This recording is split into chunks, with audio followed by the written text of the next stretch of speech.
Hello and welcome to a Smurfy video, and it's the final Power Rangers Lightning Collection Teenage Mutant Ninja Turtles crossover pack. And we have morphed April O'Neil and morphed Michelangelo. We have beautiful art on the side, Mighty Morphin Power Rangers there, and on this side, Power Rangers Teenage Mutant Turtles. I would have done it, if my camera focuses, I would have done that on one side and then just that on the other side. I don't understand it, why they've done that. I guess because it's Hasbro Power Ranger brand more than Turtles, and they probably had to get sign off from IDW, Nickelodeon, who I guess have the rights. So anyway, there's a promo shot on the back. Let's get these figures out of that packaging. Alright, and not being out of the bush, here is the team complete, which looks very, very nice. Michelangelo, April, Donatello, Leonardo, and Raphael. And I've got to say, I actually like these a lot more than I intended to. And they just look absolutely sensational. Either with their turtle heads or their Power Ranger heads. You could probably say maybe there's a little bit of smallness in the head, but to me, I feel like it works. And like I keep saying, I feel like I would be very happy if we got full on actual turtles. I would be quite chuffed with that if Hasbro worked with Nickelodeon, because I feel even in the next wave, even if they did normal turtles, I would buy them, because this crossover to me was quite epic. I really enjoyed it. So let's have a quick look at these two anyway, because that's what this review is about. So we got Michelangelo, very, very happy, kidding around as he always, the nice little gold on there. I had to go check a picture to see how these actually went into the belts, and you take this bit and you push it up rather than try and push stuff down, and it works, because I thought, oh my goodness, they've done a dodge job there. And then we got the Saber-Tooth Tiger on the Morpher.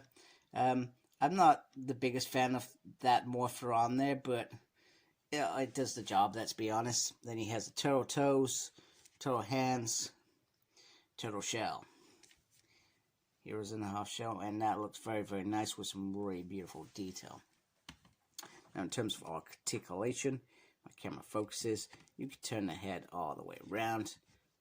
Not much up and down, but if I remember rightly, the neck moves slightly as well. He does have a butterfly in there, but very limited. And you got to remember, this shell is pretty much kept together, as far as I'm concerned, by this belt here. So he's got a swivel, if I can get that into a position where I can show you. He's got a swivel there, then he does have the double joints there. Yeah, although I'm not really getting into movement, it's a little bit stiff. Should have used that hair dry first. There is a swivel on the waist, which is pretty awesome. Then he can do the split. He can do the splits. Yes, he can. He can. He has a swivel there. He can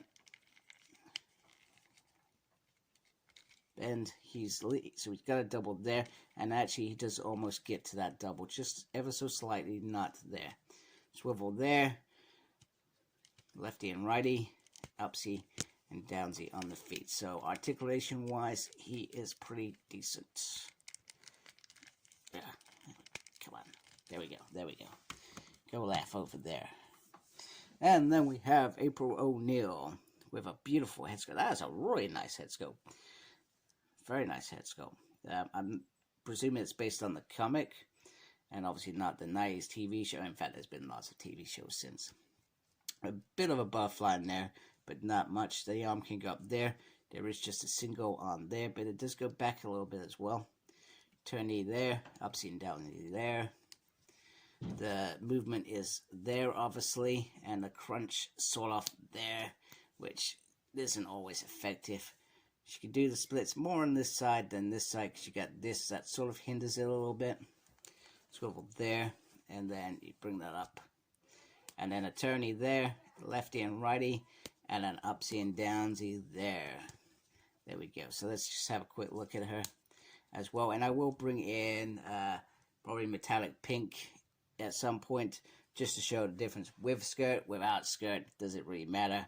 I think a lot of people are happy not to have the skirt because it allows a bit more freedom. So if you wanted a Pink Ranger without the skirt, you could go with this. You can see the colors are inconsistent throughout various parts of the pink, which is, I find a little bit annoying.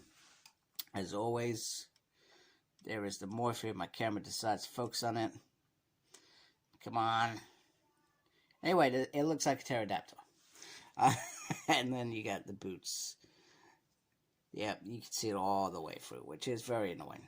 Very annoying. You can see the butterfly on the back there, which is pretty decent. And then once again, the lovely hair.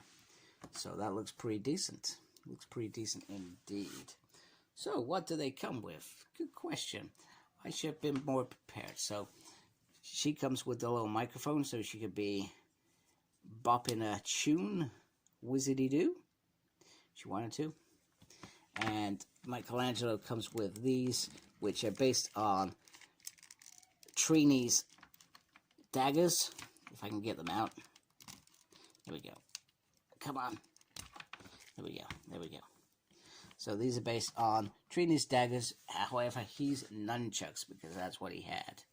So if I can get it to focus, come on. It's pretty nice, pretty decent. I think you can. That can go. In fact, no. Do you know what? They can clip together like so. So that's how you're meant to really put them in there, so that they are nice and neat and get together. And I'm really sorry, my camera is not focusing at all. But there's a nice little detail on there, which I like as well. Apologies, my camera not to her place. So in terms of accessories, so Pink Ranger comes with the bow, which is slightly different colored, a normal arrow, and then the special effect arrow that we have seen many times. She also comes with a nice little camera as well, which is pretty cool. Pretty cool indeed. And apologies, let me get my camera right. So my fingers all in the way, which is not good. I'm not always best. Sometimes I forget, and sometimes I do see things. So we get these open palm hands for Michelangelo. We get a couple close hands, fists, and then the usual stuff with Pink Ranger. We get the hand open, and we get the hand closed. And then just to wrap up that one, which I should have been more prepared for again, which I am not, hence why I'm talking like a lunatic. Here is Pink Ranger with a skirt. So you can see a little bit difference in terms of how that looks. And this one actually looks maybe slightly smaller. Maybe that's just me. But there they are. So let's just have a quick close look at the helmets as well. So we got this nice little saber-tooth tiger helmet from Michelangelo with the red eyes in there, which is awesome. And then pink, which looks very, very nice. That's a beautiful helmet. There we go. Nicely done. Oh, you also get this little effect for this, which I was trying to figure out. I guess you just put that in there, and then you sort of whoosh it around. I don't know. Whatever you want to do with it. It's your toy. Okay, so one of the things that I wanted to do was create the power blaster. So quite simply, the pink just clips in there, just like the other one that was released with the normal thing. If I can actually get it in there, clips in quite nicely. And then I would say you go with these underneath here, like so. If this stays in, this is not staying in. Let me just make sure that is clipped in. Apologies, apologies, apologies. That's why I try not to do things on camera, but I seem to keep doing it. Right, now this is the bit that I find gets a little bit complicated, is because there's two, it's very, very difficult, because you've got like this extra baggage. So I've almost gone with, well, you just do it like that. That seems to be the only way that this will work. And then just in there. So there is the underbody. Now, the only other way that I thought that you could do this was you'd put two, just one side, and be done with it. and then put the other two the other side. I felt like that would be the only other way to do it. Now, the other issue that you have is you can never use all the weapons anyway, because there we go. There is Teenage Mutant Power Blaster. It looks pretty cool, but you're never going to use every weapon, so you could just make your own little makeshift. So just shift that in there, for example. I'll turn that around so there's a little bit more room. And then on this side, you'll just have one of these. If it stays in there, you connect it there and just stick that in there.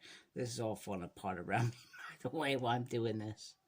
So you could do that if you wanted to. Which still achieves the same thing, but it doesn't look... I think if the nunchucks weren't nunchucks, you would be in a much better position to achieve the Power Blaster. But this works, in my opinion, just as much as the traditional way, I guess.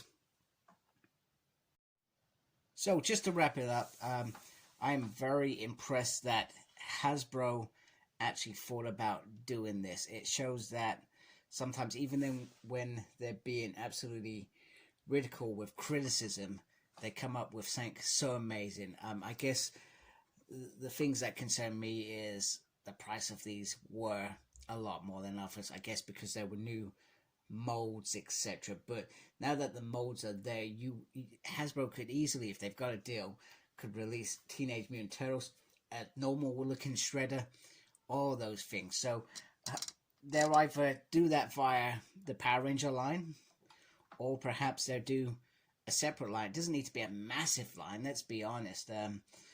There's not massive of turtle figures, unless I guess you delve into the comic world as well, which I'm not sure what that would look like. But I'm very impressed with what we've been delivered. So very, very happy with what they've done. So thank you, Hasbro. If you like my channel, please subscribe to me. I'd really appreciate that. Make sure you look after yourself. Very, very important. And embrace your geekiness. Take care. Goodbye, folks.